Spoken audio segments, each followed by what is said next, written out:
So what do you think about voodoo? I think it's ancient, not really practiced now. Yeah. So I don't know.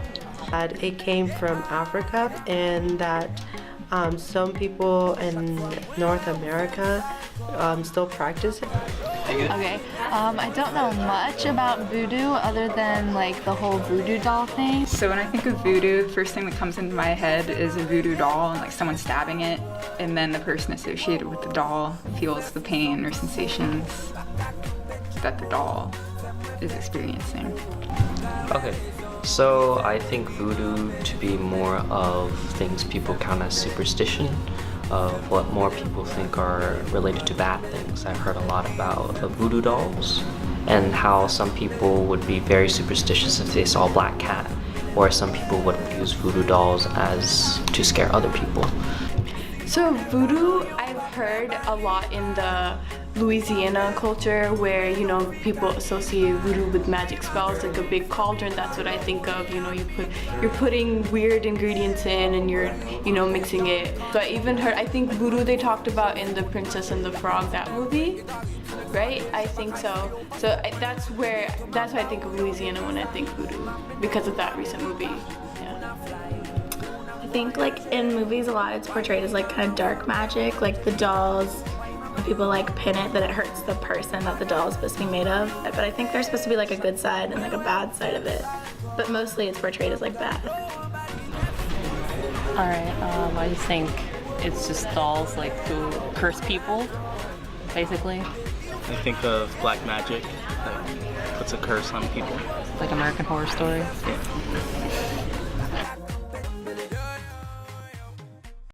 First off, I wanted to know, so you're a Mambo, correct? Mambo.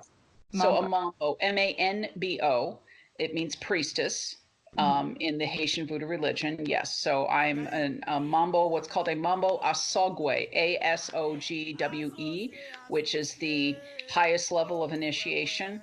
It's kind of like being a bishop in a church, because I can initiate other people. I'm not going to do that for a long time, but I have the authority to do so. So yeah, Mambo is a priest, a Hungan is a priest.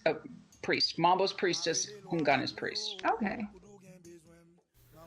The country of Haiti is located in the Greater Antilles archipelago of the Caribbean Sea, on the island of Hispaniola.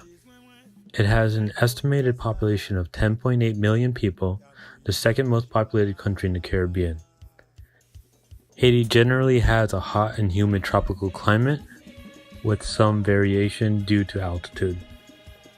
Most modern Haitians are descendants of former black African slaves, and the remainder are of European or Arabic descent, which came to live in Haiti during World War I and World War II or during the colonial era. Millions of Haitians live abroad in countries such as the United States, Dominican Republic, Cuba, Canada, and many others. And Haiti is also the second oldest independent nation in the Western Hemisphere. During the slave trade that occurred in the 17th and 18th century, many Africans were taken from their homes and forced to work in harsh conditions. Most of the slaves brought to Haiti were from the cultural area of Fon, Iwi, and Yoruba, which is roughly Nigeria, Benin, Togo, and Ghana on today's maps. These cultural areas had a shared ideology of dual cosmos, which is made up of the Nana Bukan, which is the god creator, and the Vodouns, which is the god actors. Since many slaves came from the same cultural area, their beliefs would often overlap and eventually cultivated into one religion, which is Voodoo. Vodun shares its roots with Haitian Vodou. In fact, both Voodoo and Vodun's names originate from the Fon word Vodou, meaning spirit or spiritual power. Vodun has around 1.2 million practitioners in Benin, and as one could imagine, these religions share many common aspects, such as several deities, due to their intertwined roots. However, there are key differences between them.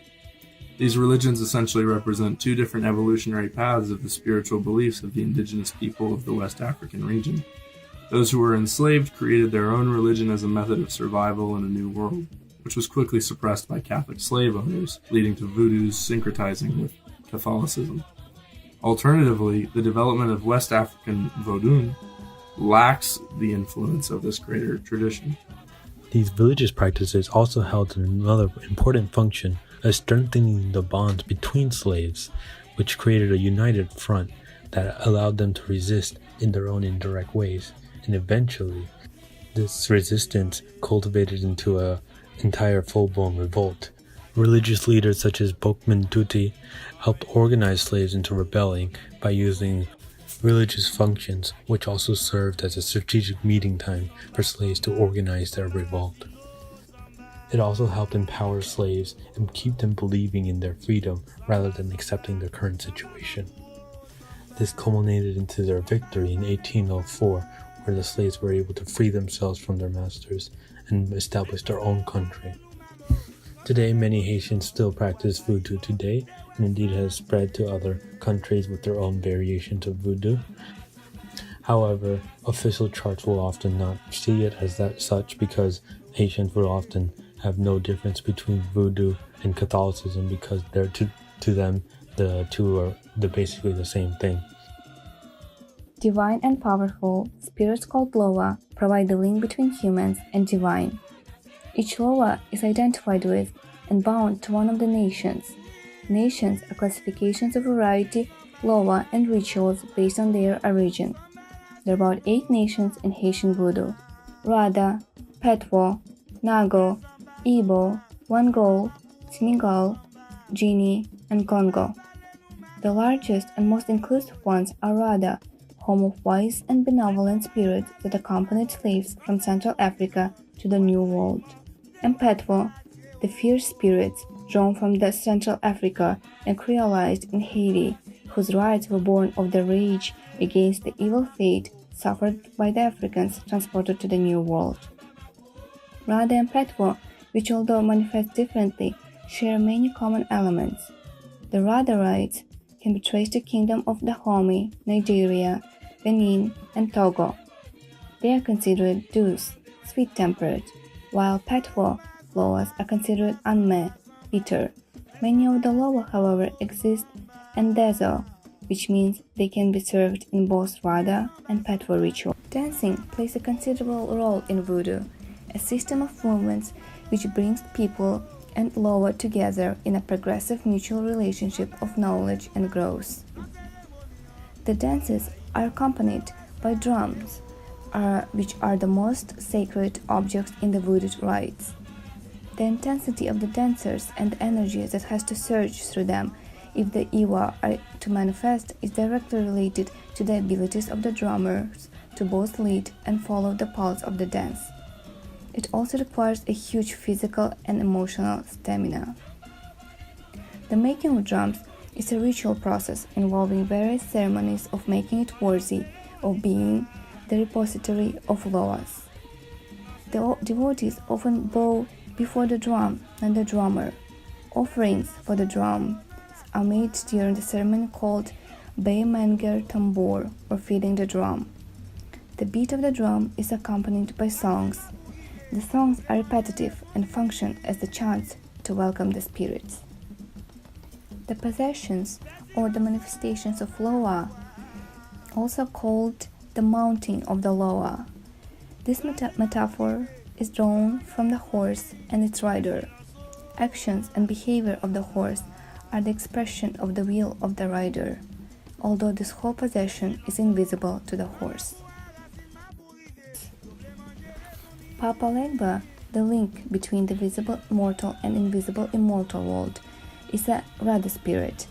As a guardian of the sacred gateway, he is the one who grants contact with the other Loa. He is also the guardian of the home, or Maid Bentacion, master of the inhabitation. He is the first one to be ritually saluted. His veve, the sign of crossword, should be drawn first, with the flowers on the flat ground or traced in the air. It's where the communication is established, energy and forces are set up. Through the center post, the spirits enter. Around the center post, all ritual dances are performed. Dambale, is a spirit of snake, serpents, water, and rain. He is the father of all Loa and a primary source of the life wisdom and life force. A positive source that encircles the universe. He is protector of handicapped, crippled, deformed, and albinos. He and his wife Aida Vodou, the rainbow, are often represented as intertwined snakes. Ceremonies with Damballa are extremely particular. Everyone in the assistance must be entirely dressed in freshly clean white clothes. Women have to have their head tied with white silk scarves. As a snake, he does not have feet, so the possessed one right away falls on the ground. He does not talk, but only makes hissing and whistling noises. His colors are white and silver. His food offerings are eggs, flour, white anisette syrup, and honey. It's not the sea that's sacred, but the spirit of the sea. Agua is the spirit of the sea, captain and protector of ships, fishermen, and both plant and animal sea life. The ideal husband and lover, he is strong and peaceful. His services take place by the sea or the edge of the lakes and rivers. A big raft is constructed with a lot of offerings such as cake, melon, white roosters, male ducks, and even a champagne. It's then floated to the sea. If the raft sinks, it was accepted by the agua. If it returns back to the shore, it was rejected, which means a new one should be made. His colors are blue and white and sea green. His food offerings are champagne, cakes, white wine, ducks, cane syrup. Ursulufreda is the goddess of love, beauty, and passion. She is personification of feminine beauty and grace. Her arrival pervades through the air and all anxiety and urgencies vanish. Tension dissolves and the movements become more natural. Possessed one walks slowly, swinging hips, ogling men, and pausing for a kiss. Her colors are pink and white. Her altar is decorated with jewelry, perfumes, lace, comb, and lipstick. Her food offerings are sweet perfumes, sweet food such as bananas fried in sugar, and mild cigarettes. Her petro version, Urzuli Dantor, is a mother and protector of women, children, and neglect of society. She is a representation of slavery struggle, who arose during the time when slave owners broke up the families. Urzuli Danto is a dark-skinned, hard-working peasant woman dressed in blue and red fabrics. She has no husband but a daughter whom she is devoted. Her offerings are clarine, a raw ram, fired pork, and unfiltered camels. Ogu is a Radha Loa of might, power, and authority. He is a god of war, iron, fire, metalworking, politics, and technology. Blacksmithing was his initial Radha version, but in Petwo, he is a warrior. He is covered with iron and immune to fire and bullets. Ogu's symbol is a piece of iron which he uses to fight his enemies. He is always depicted smoking a cigar. His colors are red and black. His food offerings are yams, russet pigs, and roosters. Baron Samedi is the head of Geda family of rockless spirits that embody the power of life and death. His symbol is the cross where every person, and even the sun, will one day arrive. He is the keeper of the cemetery and the guardian of ancestral knowledge heritage. His devotees dress in black and purple and surround themselves with graveyard imagery. They are also known for wearing top hats, old funeral coats, and black veils. His colors are black and purple. His food offerings are cigarettes, coffee, and gin. His altar is decorated with crosses, candles, and miniature coffins, a top hat, and cane. Zarkan is the patron of crops, agriculture, and those working on the land. Known as the Minister of Agriculture, is a good-natured peasant from the mountains addressed familiarly as Papa or cousin. He often can appear unasked in the ceremony for another Loa. He likes to dance in bare feet, therefore the shoes of the possessed one are often removed. He transfers from one possessed to another through a double handshake and a spin. His food offerings are boiled maize, ephebus, stuffed pig intestines, clarine, and raw sugar. His colors are blue and red.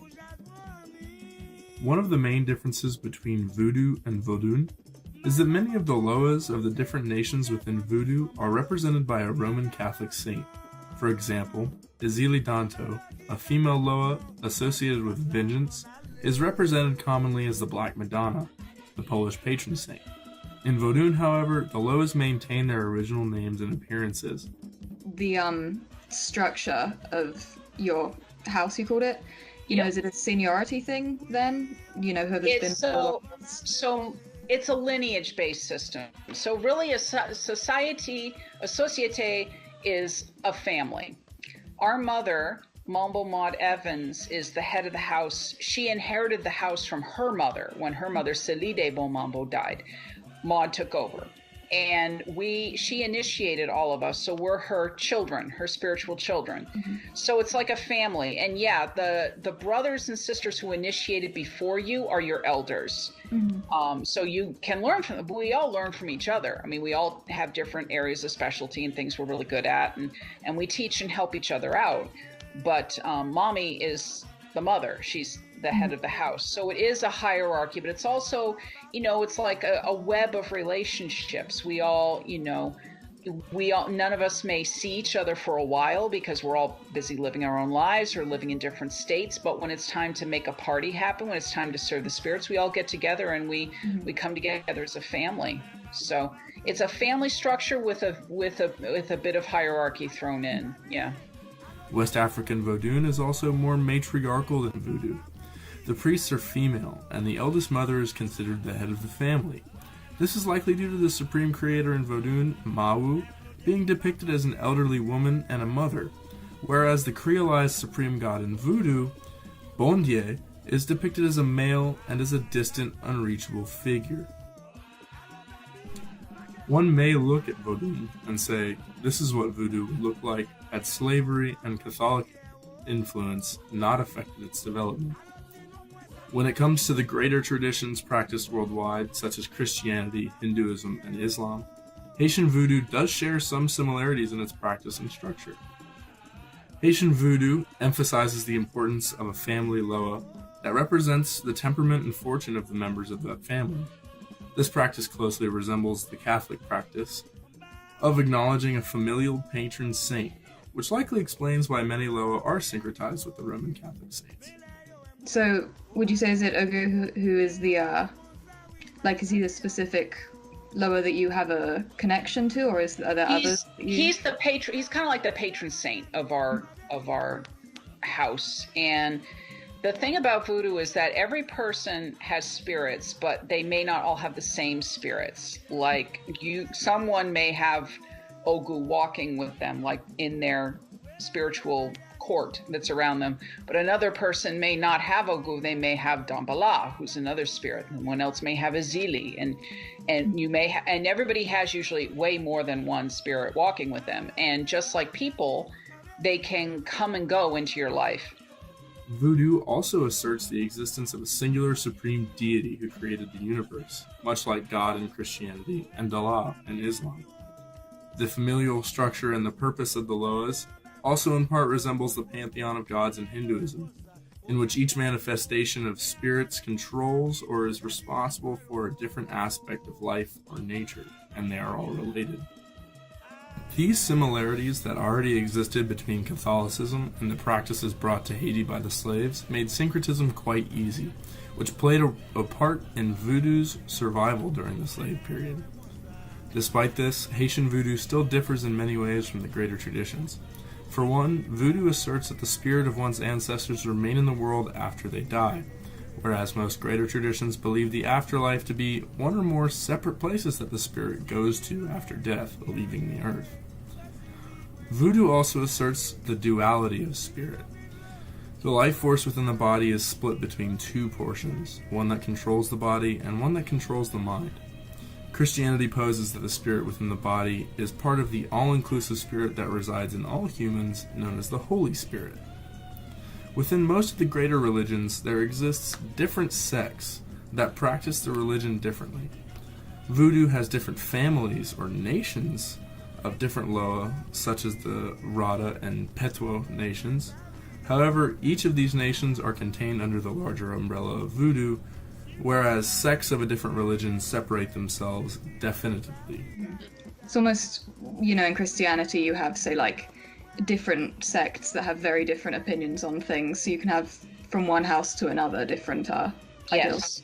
So, and it depends on geography too, because in the northern part of the country, people emphasize different spirits than they do in the southern part. Like we're in the south of Haiti, and we're a Nago house, Nago. That's like the spirit Ogu is a Nago spirit, and he's the head of our house. He's the main spirit that we serve. We serve the other spirits too, but we're very, he's the head, and different spirits rule different houses. It just depends on the lineage of the house that's in question.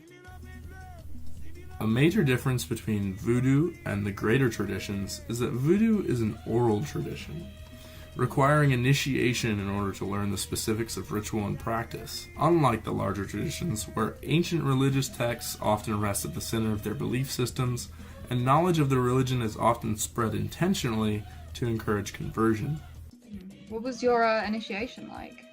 Well, it's called Kanzo, Kanzo. It is it's a process that happens in Haiti. My house is located in Jacmel, which is a city on the southern coast of Haiti. And I went there. I was there for about 2 weeks. The whole initiation, Kanzo, takes 9 days. You're secluded.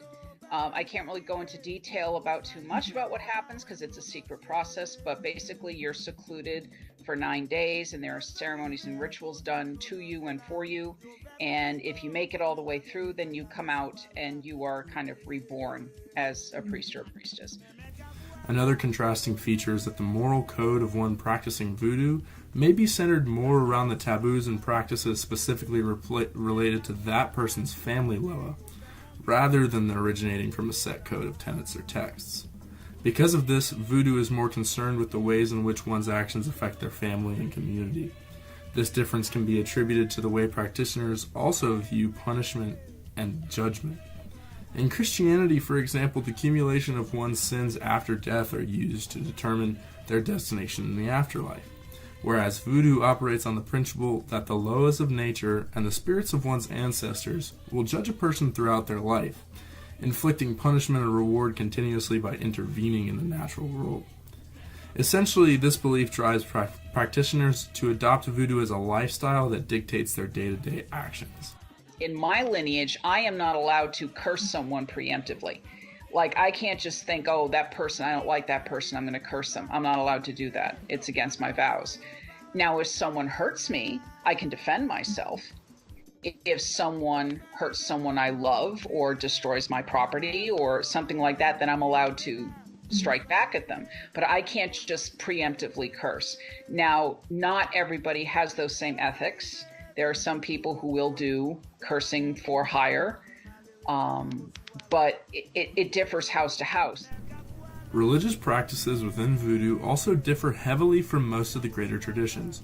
Voodoo is a very dance-oriented religion with many complex rituals that take several days of careful preparation.